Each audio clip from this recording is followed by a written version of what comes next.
Bismillahirrahmanirrahim. Assalamualaikum warahmatullahi wabarakatuh. Sekarang kita di lokasi Uhud, ya. Di lokasi Uhud.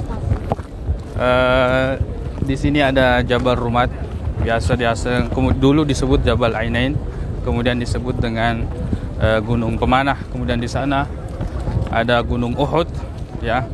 Panjangnya kurang lebih 7 sampai 8 km, lebarnya kurang lebih 2 sampai 3 km.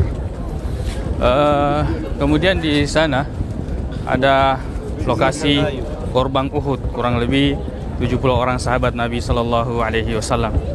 Di antara strategi yang dipasang oleh Nabi sallallahu alaihi wasallam, jadi kurang lebih 50 sahabat Nabi Muhammad SAW napasangi di sana Jabal Rumat ini.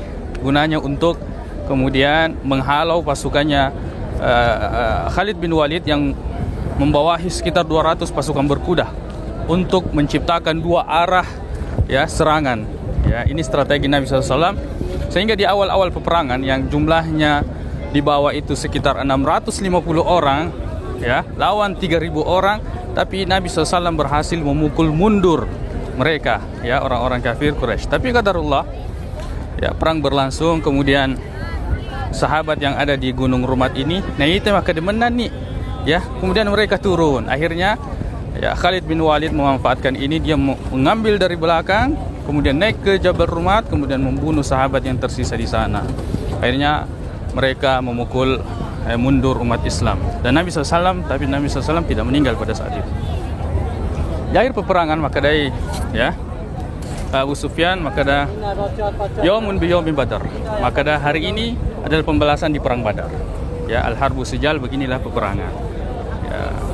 Jadi perang Badar terjadi di tahun kedua 17 Ramadan, kemudian perang Uhud terjadi di tahun ketiga di bulan Syawal, hari Sabtu di waktu duha, ya. Terjadi di waktu duha. Taib, aksi perang Uhud ini sebenarnya pembalasan perang Badar, di mana umat Islam memukul mundur orang-orang kafir.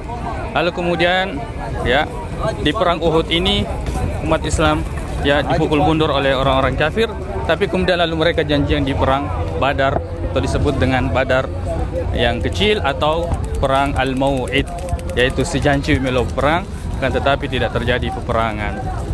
Tayyib, barakallahu fikum. Memuarai nureki dari Allah Ta'ala kita bisa mengunjungi tempat-tempat bersejarah ini.